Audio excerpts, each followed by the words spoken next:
რამდენს ხარჯავენ საავდგომოდ ევროპასა და ამერიკის შეერთებულ შტატებში. ჩვენი კონტექსტის გათვალისწინებით სასაუბრო დღეს სწორედ ეს თემა შევარჩიეთ. ახლა ეთერში ერეკლე ფოლადიშვილი შემოგვიერთდება და დეტალურად ისაუბრებს იმაზე, თუ როგორია საავდგომო ეკონომიკა ერეკლე საღამოშვიდობის. ბექა საღამოშვიდობისა და მივესალმები მაყურებელს.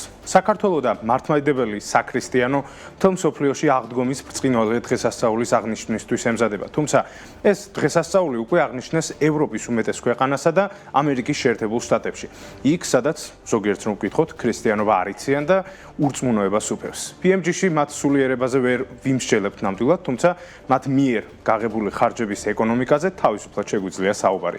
უნდა დავიწყოთ ამერიკის შეერთებული შტატებით, რომლისთვისაც სააღდგომო პერიოდი საშობაოზე არანაკლებ კომერციულად დატვირთულია.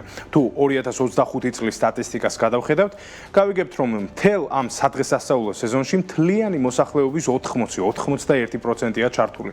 და მათ მიერ საერთო ნავაჭრის მოცულობა 24 მილიარდ დოლარს აღწევს. მარტივად რომ გადმოვთარგმნოთ, ერთი ადამიანი საშუალოდ $200 ხარჯავს, რაც საკმაოდ მაღალი მაჩვენებელია. საინტერესო და აღსანიშნი ის არის, რომ მოსახლეობა ინფლაციური გამოწვევების მიუხედავად საკუთარ ჯიბეში ფულს კი არ უფრთხილდება, უფრო მეტ სიხდის. სიცხადისთვის 2025 წლის მაჩვენებელი ამერიკის ისტორიაში ახალ რეკორდად გამოცხადდა. ახლა უფრო კონკრეტულად რომ გავშალოთ, სააღდგომო ეკონომიკაში ყველაზე დიდი წილი საკვებ პროდუქტებზე მოდის. საუბარია დაახლოებით 7.3 მილიარდ დოლარზე. ეს თანხა ცხადია ოჯახურ სადილებსა და რესტორნების ჯავშნებს ხმარდება. ამერიკელები არანაკლებ ფულს ხარჯავენ საჩუქრებში და სამოსში. კერძოდ გასულ წელს სხვების ან შეიძლება საკუთარი თავის გასახარადაც მოქალაქეებმა 3.8 მილიარდი გადაიხადეს. ტანის სამოსზე კი 3.5 მილიარდი დახარჯეს. კვების ნაწილი ვახსენეთ, თუმცა ცალკე გამოსაყოფია კბილეულსა და შოკოლადზე გაწეული დანახარჯები. შტატების მოქალაქეებმა გასულ წელს 3.3 მილიარდის ნუგბარი შეიძინეს. საინტერესოა ისიც, თუ სატყიდულობენ ადამიანები ამ პროდუქტებს. როგორც ირკვევა, მათი უმრავლესობა 53% უპირატესობას დაბალფასიან მაღაზიებს, Target-სა და Walmart-ს ანიჭებს, რაც შეეხება ონლაინ სექტორს, ამ მიმართულებას მოქალაქეთა მხოლოდ 33% ირჩევს.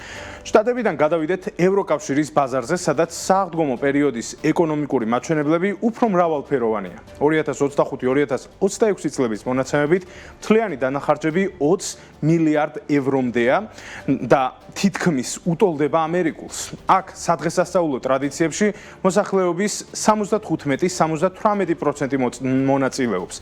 ერთ ადამიანზე დანახარჯი კი ქვეყნების მიხედვით საგრძნობლად განსხვავდება. ზოგან 45 ევროს არ ცდება, ზოგან კი 100-საც აჭარბებს. აღდგომის აღნიშვნაზე ფულს განსაკუთრებით გერმანიასა და ირლანდიაში არიშურებენ, ხოლო აღმოსავლეთ ევროპაში, მაგალითად პოლონეთსა და ჩეხეთში, მაჩვენებელი შედარებით დაბალია.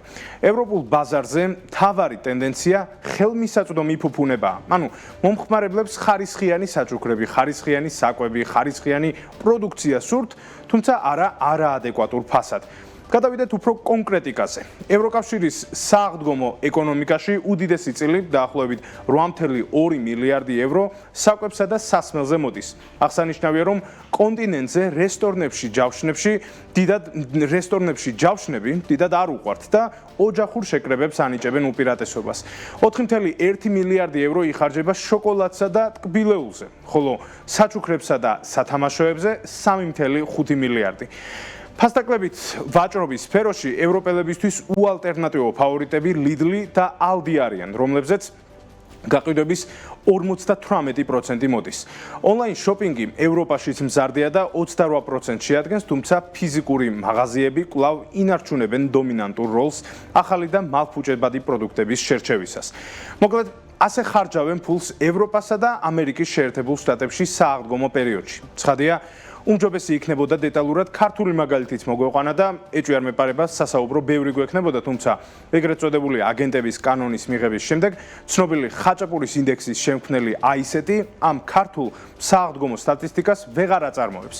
ამიტომაც უნდა დავჯერდეთ იმას, რაც ვიცით და ვისურვოთ, რომ მომავალ წელს, მომავალ აღდგომას ამ დროს მაინც შევძლოთ ევროპული და ამერიკული სტატისტიკის გვერდით ქართულის ხსენებაც. იქამდე კი ვისარგებლებ შემთხვევით და წინსწრებით გულითადად მოგილოცავთ მაცხოვრის აღდგომის ბრწყინვალე დღესასწაულს.